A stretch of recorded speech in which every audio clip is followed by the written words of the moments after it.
Hey there, Craig Cottle, Director of Nature Flying School here. Good to be with you. Always good to be with you. So one of the things I wanted to do in a video today was use an opportunity to have a little bit of snow. We got about an inch of snow on the ground here in Kentucky, to take a look at some things as it relates to footfall. And let's go ahead and have fun with it and play a little Sasquatch investigative reporter as we look at these things and see what we can find out of it. Now, one of the reasons I'm doing this, our friend Jay Keaton, he's a Bigfoot enthusiast, and he's also what I would call a seeker of truth. So I would encourage you to be that way as well. Have fun with things, even if it's Bigfoot. Just do what, in my opinion, I'm a big fan of just people getting outdoors. So do whatever it takes to get outdoors, you all. At the same time, let's be seekers of truth and looking at the science, because from my perspective, the things that actually occur out there are much more fascinating than the things that we sometimes conjure up in our mind. And so let's take a look at some of these things as it relates to tracking and see if we can utilize it. So what I'm going to do is I set up two lines here, and I'm going to walk, and then I'm going to jog, and then I'm going to just place my foot in this particular area, and then we'll talk about what we find with it. So what I want to do first is, you'll see the two lines. What I'm going to do is I'm going to set the camera down, and then I'm going to go over here off camera, and I'm going to walk.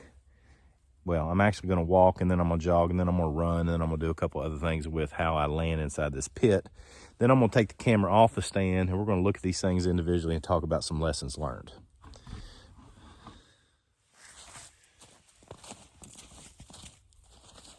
So first gait pattern, number one, is just walking, placing my foot into the track line, or to the two lines that I've got there. And I'm gonna try to hit with my left foot each time. Second one, just kind of jogging. And then the third, what I'm gonna do is I'm literally just going to pick up my foot, put it down in, and then pull it back out. We're going to talk about all three of these and what they can tell us. All right, so let's talk about the three things that we've got here that's worthy of our investigation. I like to look at observations rather than interpretations, okay? So let's talk about the observations. First off, we can measure these three different tracks. This one being where I walked, this one being where I was jogging, that one being where I just placed my foot. This distance from heel to toe is 14.5 inches. This one is 14 inches, half-inch difference. And then this one is 10.5. I think that's gonna jump out at you. So, meaning, let's take a look at with my laser. This, again, is where I was walking, and the reason it's longer here is because there's a little bit of toe drag, okay? Jogging, I would actually expect, this one kind of surprised me, I would actually expect this to be a little bit longer than it is, probably because I was being careful so I didn't fall and bust my butt. There is some toe disruption, just not as much as I thought there'd be. And then over here, there's not any disruption at all in the track. And that's why this track is only 10.5 inches long. It's basically the same measurement as the bottom of my boot. These two have elongated tracks basically in the toe because of the acceleration that's happening. So let's talk about that. As I come in walking, I'm gonna place my heel on the ground right here where I'm pointing with my laser pointer.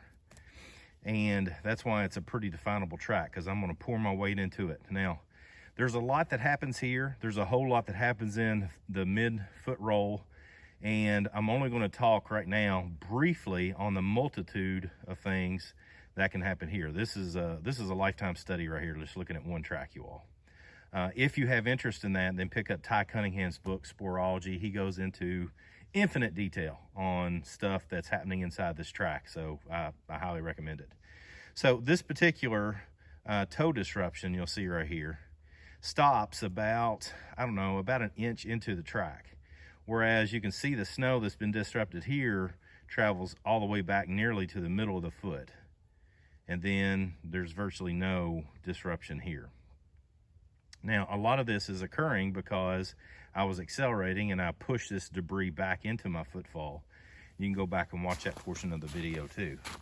But the thing that is important to understand as it relates to any animal that you're tracking out here is trying to pick up that acceleration. And a lot of times you'll see that at the terminal point. Basically, this is the initial point of impact, the terminal point being the last point that made contact, because when it leaves the ground, you'll see it kick up as it has done right through here. Okay, now let's stand by. So there, for us that are interested in tracking as a science and gathering information, and again, focusing our attention on making observations rather than interpretations, then measuring is going to be a critical component of that. So for those of you who have interest in Bigfoot, and you don't want to hear the science of it, I really have nothing to say to you.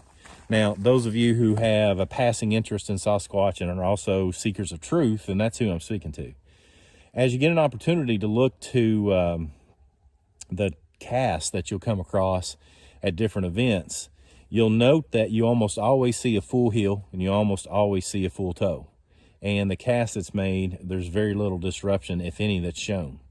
That, to me, from a scientific perspective, really stands out as an anomaly, because there's very few times that that'll actually occur. The only time that you'll come across two footfalls that are standing there and you have full toe, full heel, typically the feet will be together because the person's literally just standing there. And that's what we call in tracking dwell time, because they dwelled there. The animal dwelled there.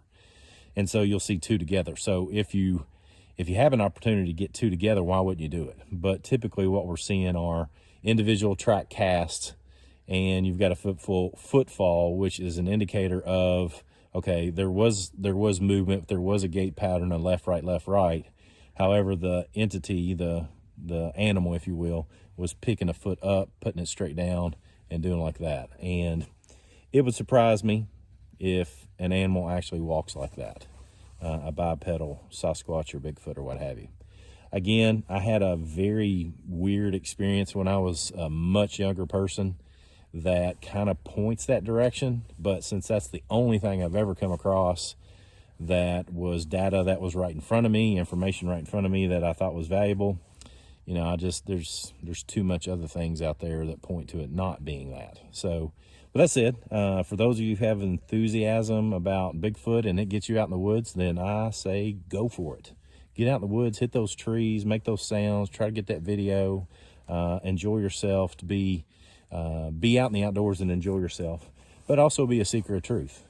And appreciate Jay being one of those people, having fun with it and also seeking truth with it as well. So come on, join in, let's learn together.